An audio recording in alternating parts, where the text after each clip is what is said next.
Halo teman-teman sekalian yang menyaksikan video ini. Pada kesempatan ini saya mendapat kesempatan khusus untuk berbicara, untuk berdialog dan mewawancarai Bapak Wakil Menteri Komunikasi dan Digital Republik Indonesia, Wamenkomdigi RI. Selamat pagi Pak. Selamat siang. Selamat siang ya. Dalam wawancara ini kita akan membahas mengenai perkembangan teknologi, mengenai bagaimana peran jurnalistik juga dalam dinamika sosial kita. Nah, pertama-tama Pak, mungkin boleh di-sharingkan kepada kita semua, bagaimana kemudian pada hari ini Bapak melihat arah perkembangan teknologi kita, khususnya ini artificial intelligence ya, kecerdasan buatan yang sudah merambah ke dalam dunia komunikasi kita sekarang. Ya, oke. Terima kasih. Maurizio ya. Maurizio. Panggilannya apa? Zio ya. Makasih Zio. Jadi arah pengembangan teknologi digital kita sebetulnya sudah dibuat ya dalam bentuk satu blueprint lah gitu untuk menuju Indonesia Emas 2045. Jadi kita sebut dia visi Indonesia Digital 2045. Isi visi Indonesia Digital 2045 ini align ya dengan visi Indonesia Emas 2045.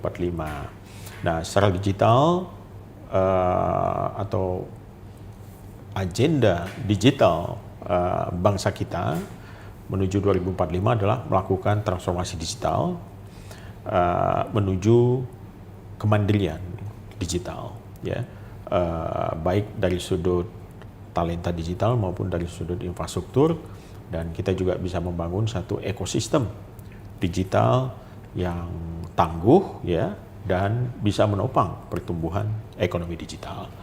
Nah, itu yang menjadi arah kira-kira di 2045. Nah, dalam kaitannya dengan adopsi teknologi artificial intelligence atau AI, kita juga membuat satu peta jalan ya, yang roadmap ya, peta jalan yang kita sebut dengan peta jalan nasional pengembangan AI yang mencakup masa 2025 ke 2030.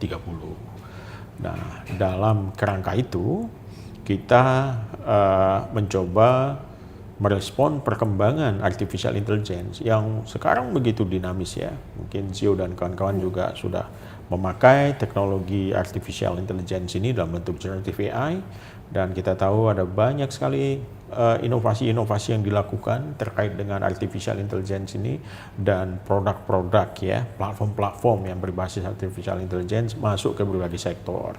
Di sektor pendidikan, di sektor kesehatan, di transportasi, di financial services, atau layanan keuangan, ini cukup masif pemakaiannya.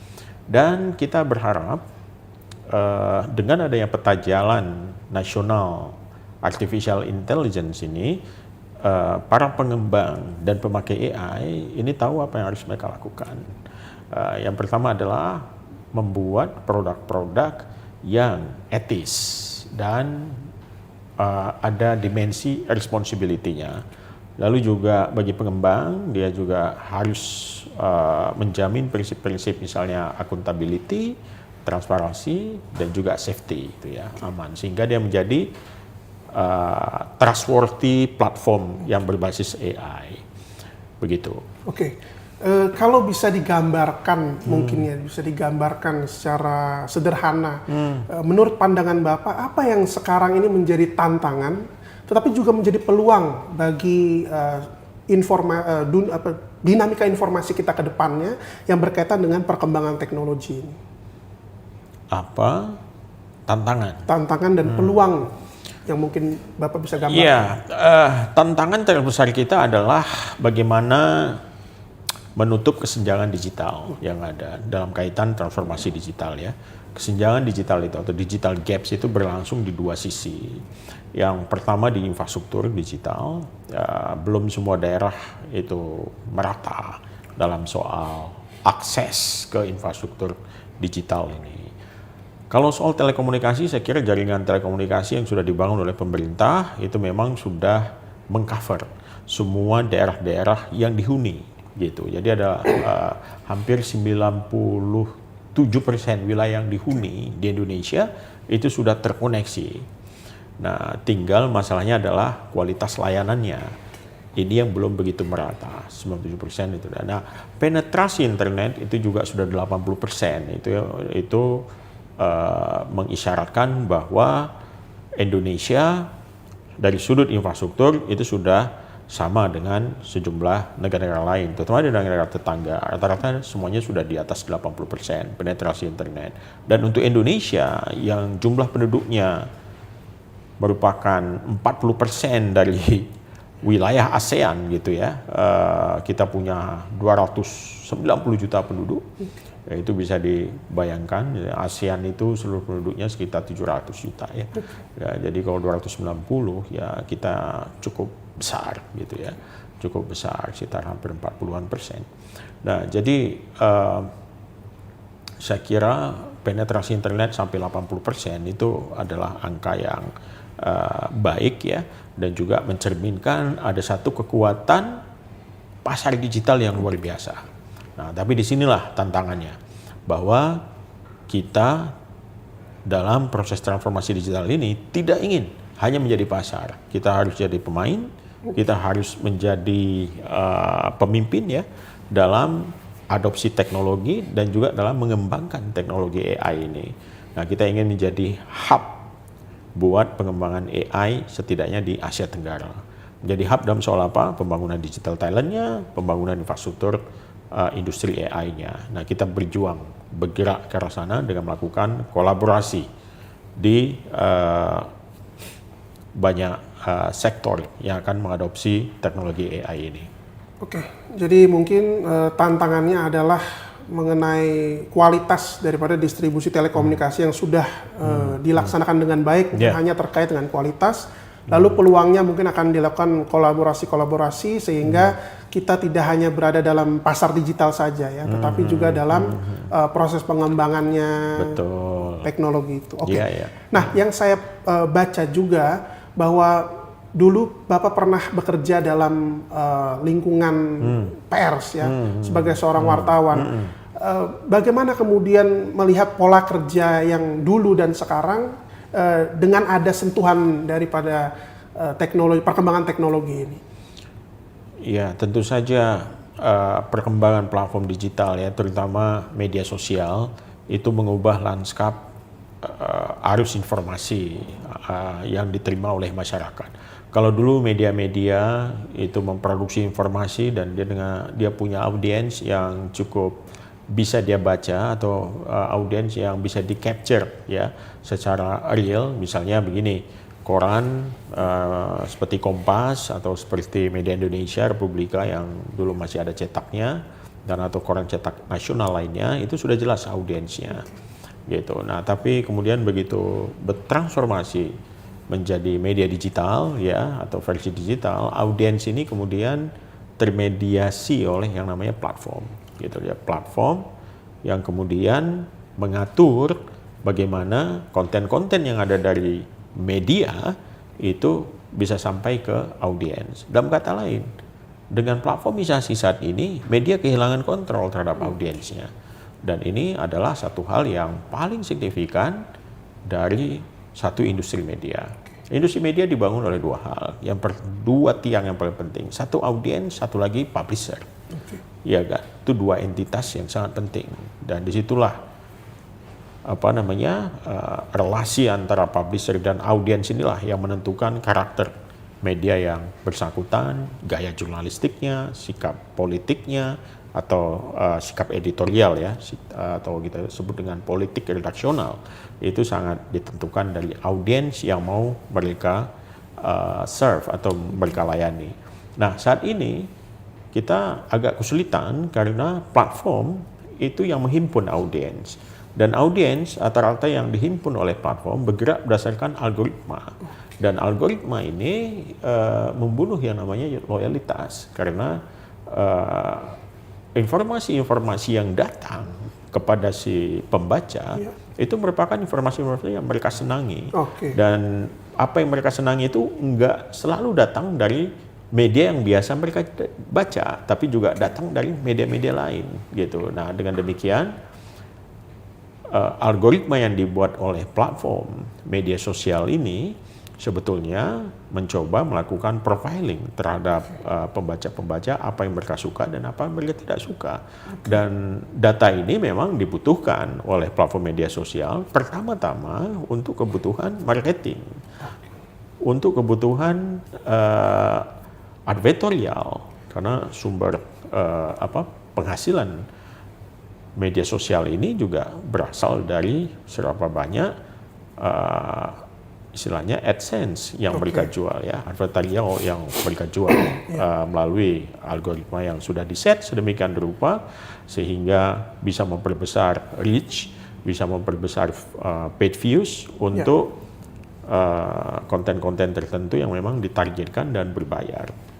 Berarti ada satu hal menarik yaitu mengenai algoritma tadi ya, bagaimana konsumen itu atau audiens itu disajikan informasi-informasi yang mereka sukai atau memang mereka nyaman mendengar informasi itu. Betul sekali.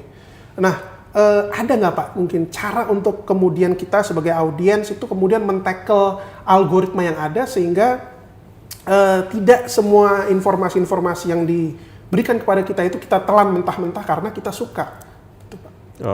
Ya, Anda harus bicara sama platform media sosial karena pemilik algoritma bukan kita. Pemilik algoritma adalah mereka. Mereka yang men-set, mereka yang memprogram, mereka yang melakukannya. Kita memakai saja gitu. Jadi kita tidak bisa mengubah algoritma kalau platformnya tidak setuju untuk diubah. Berarti dari platformnya yang punya peran besar mungkin ya. Oke, terakhir Pak sebelum kita tutup, mungkin ada saat ini kan yang menjadi concern kita juga adalah mengenai disinformasi. Banyak sekali informasi-informasi yang tidak benar atau kemudian digunakan untuk memanipulasi situasi tertentu sekarang. Nah, bagaimana Bapak memandang itu dan ke depan strategi dari Kemenkomdigi ini seperti apa mungkin dalam hal itu? Misinformasi, disinformasi, menurut survei yang dibuat oleh World Economic Forum 2025, itu merupakan salah satu dari 5 global top risk yang muncul. Misinformasi dan disinformasi. Karena apa? Yaitu karena dalam penggunaan platform media sosial di mana orang bisa mendapatkan berita di sana, informasi di sana, dan mereka bukan mendapatkan informasi dari media-media yang bermutu saja, tetapi mereka juga menerima informasi dari berbagai sumber, dari berbagai macam orang, dari berbagai macam kepentingan, dari berbagai macam pesan-pesan yang sampai ke gadget mereka ya. Nah, karena itu yang terjadi saat ini adalah apa yang disebut sebagai information disorder. Information disorder, jadi kekacauan informasi. Orang tidak tahu lagi mana yang benar, mana yang salah, karena algoritma telah bergerak sedemikian rupa sehingga yang dituju adalah bukan melaporkan konten-konten yang memuat fakta ataupun truth gitu, ataupun data yang benar, yang akurat, tetapi bagaimana membuat konten itu banyak disukai gitu. Nah, karena banyak disukai, elemen-elemen subjektivitas itu masuk di sana gitu loh, dan itu bertentangan dengan hakikat dari fakta yang membawa sesuatu yang objektif gitu ya. Nah, sehingga apa yang terjadi dengan membaca perilaku users, algoritma ini coba membuat satu tren arus informasi yang kita kenal dengan echo chamber, ya kan? Kita hanya membaca apa yang kita suka. Lalu algoritma itu juga disusun berdasarkan kecenderungan itu, dan dia menyeleksi informasi-informasi yang sampai pada kita atau dikenal dengan filters bubble, gitu. Nah, inilah yang terjadi yang membuat kualitas informasi menjadi kacau. Kita tidak menerima laporan-laporan yang sesuai dengan informasi yang bermutu ya, tapi kita terima informasi yang campur baur, sehingga apa yang disebut sebagai information integrity itu jadi terancam gitu.